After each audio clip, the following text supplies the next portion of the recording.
नमस्कार। आज की समीक्षा में आपका स्वागत है, आपका बहुत बहुत स्वागत है और मैं हूं आपका पीसी सिंह। आज की चर्चा एक बहुत बड़ी घटना के ऊपर, बहुत बड़ी घटना ही नहीं बल्कि मीडिया के जगत में इसको भूकंप का नाम दिया जाना चाहिए।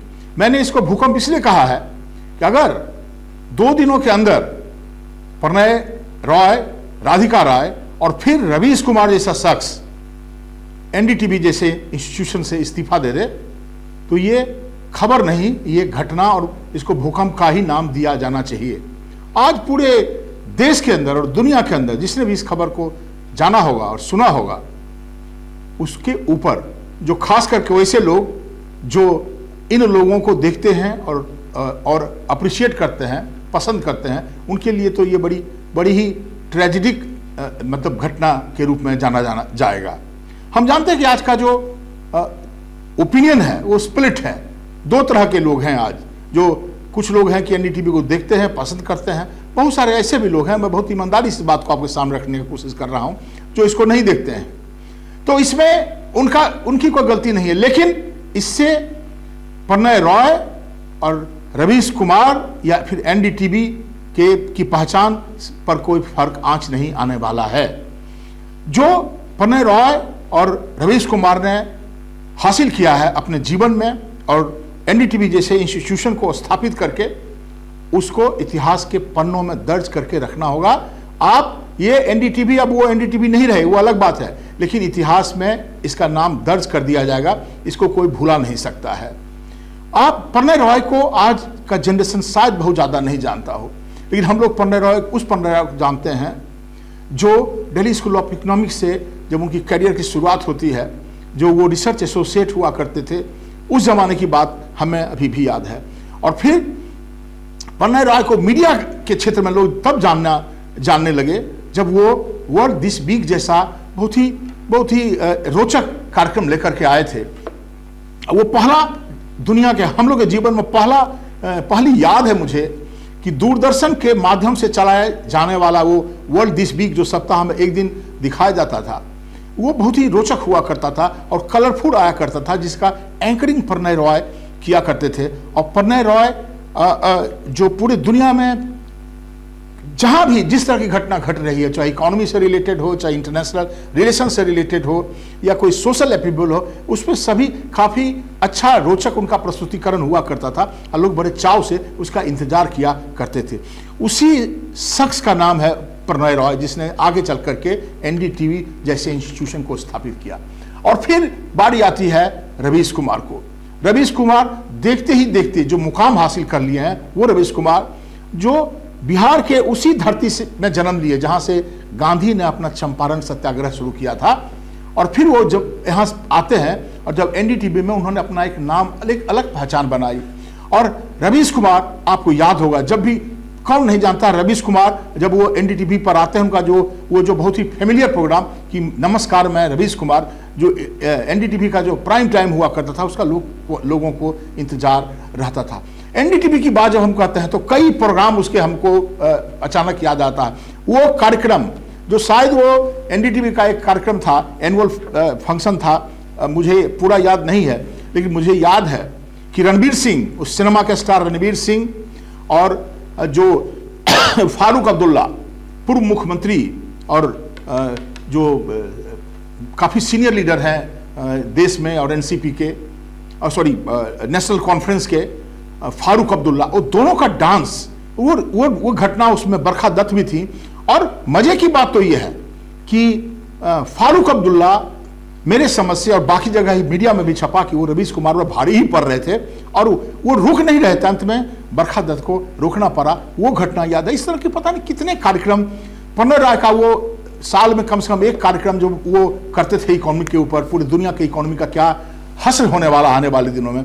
और रुचिर शर्मा को बुला करके जब वो कार्यक्रम करते थे काफ़ी डिटेल में, डेटा के साथ और मैप के साथ, उसका हम लोग को इंतजार रहता था। अब वो कार्यक्रम शायद दिखाई नहीं पड़े। और एनडीटीवी की और भी बहुत देन है। एनडीटीवी की देन कमाल खां भी हैं, जो अब नहीं रहे इस दुनिया में, लेकिन उनकी याद अभी भी हम लोग को आती है। वो यूपी से इतने रोचक उनका प्रस्तुतिकरण हुआ करता था, इतना ईमानदारी से वो रिपोर्टिंग किया करते थे। हर्षा सिंह राजस्थान से, या फिर नगमा का प्रोग्राम, निधि राजदान का प्रोग्राम, और पता नहीं कितने कितने कार्यक्रम आते थे, और तरह तरह के जो गेस्ट आते थे एनडीटीवी पर, उसमें देखने का मौका मिलता था, सुनने को मिलता था।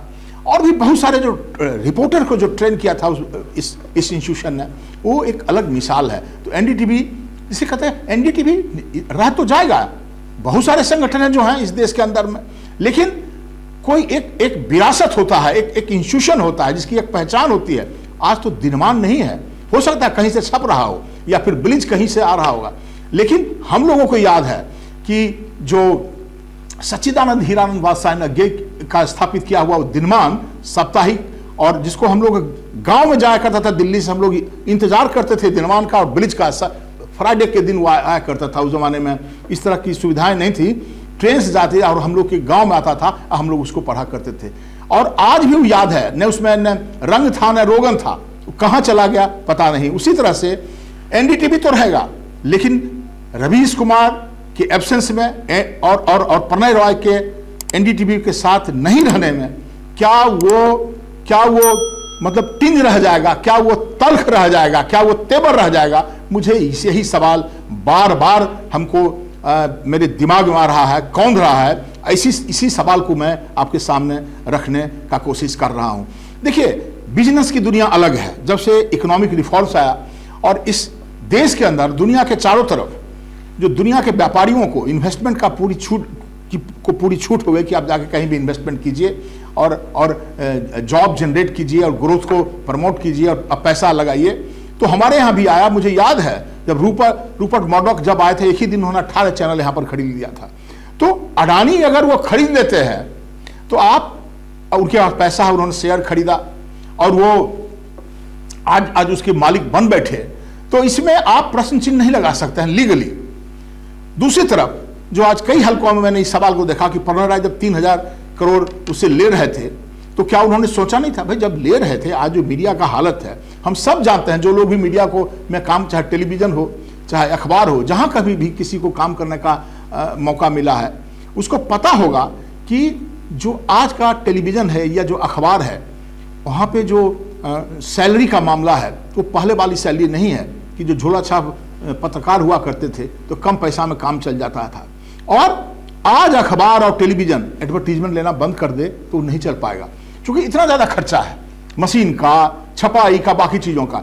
तो मैं प्रणय राव को भी इसके लिए दोष नहीं दे सकता हूं, लेकिन मैं बधाई देना चाहता हूं और मेरी पूरी संभावना सहानुभूति है दोनों से, प्रणय रॉय से और रवीश कुमार से, कि उन्होंने काफी हिम्मत दिखाया और इस तरह के माहौल में सच को सच कहने का जो बीड़ा उठाया, कई चीजों कह के चले गए जिसको याद किया जाएगा। और यही सब जो चीजें हैं जो याद बन के रह जाएंगी। अब ऐसे तो ये बात हम लोग जान रहे हैं कि एक जमाना था जब पुण्य प्रसून वाजपेयी हुआ करते थे, उनको सब जानता था। और जब पुण्य प्रसून वाजपेयी तो चले गए, वो अभी हैं, वो अपना कार्यक्रम करते हैं, लेकिन वो पुण्य प्रसून वाजपेयी या पुण्य प्रसून वाजपेयी नहीं दिखाई पड़ रहे हैं। तो हम सब जानते हैं कि प्लेटफॉर्म की एक अलग भूमिका होती है। आप जब तक किसी प्लेटफॉर्म पर मौजूद हो तो आपका रीच बहुत होता है, आपको देखने वाले के लिए वो एक्सेसिबिलिटी बहुत ज़्यादा हो जाती है कि आप इजीली कोई प्रणय रॉय को देख सकता है, कोई रवीश कुमार को देख सकता है। जब आपको प्लेटफॉर्म से आप वंचित हो जाएंगे तो आप क्या कर सकते हैं, ये असली सवाल है जो दर्शक के लिए एक बड़ी समस्या पैदा करेगी। कहाँ ढूंढेगा वो रवीश कुमार को जो देखना चाहता है, कहाँ ढूंढेगा वो प्रणय रॉय के उस कार्यक्रम को जो वो इकोनॉमी के ऊपर किया करते थे। तो ये सारी चीजें, ये सारे प्रश्न हमारे दिमाग में हमसे पूछ रहे हैं सवाल और परेशान भी कर रहे हैं। ये क्या किया जाएगा? जमाना बदल गया है, समय बदलते रहते हैं, इसको हमको स्वीकार करना पड़ेगा। तो मतलब कहते हैं ना कि शायद अगर पूछा जाएगा रवीश से तो शायद यही कहेंगे कि मतलब मोहब्बत करने वाले कम नहीं होंगे तेरे महफिल में, लेकिन हम न होंगे। कहीं दिखाई पड़ेंगे रवीश कुमार, सुना उन्होंने अपना ही कुछ किया है, कभी मौका मिलेगा तो जरूर देखूंगा। लेकिन तब तक हमारी और हमारे बहुत सारे ऐसे लोगों को जो कि एनडीटीवी को देखा करते थे, जब नींद खुलती थी तो पहले अपने मोबाइल के ऊपर एनडीटीवी, इंडियन एक्सप्रेस और बाकी चीज BBC और बाकी चीजों को देखता था। दूसरे अखबारों को भी देखता, ऐसा नहीं कि दूसरे को नहीं देखते थे। हम तो सब चीजें मीडिया में हैं तो सब चीजों को देखने का मेरी जिम्मेवारी है देखना। लेकिन ये भी हम लोगों की कमजोरी रही, इन चीज़ों को भी देखा करते थे। अब वो चीज़ शायद दिखाई नहीं पड़े। इसी एक अफसोस के साथ और के बाद मैं आज आपसे विदा लेता हूं, और फिर जब अगली बार मिलूंगा तो किसी मुद्दे पर आपसे बात करूंगा। धन्यवाद।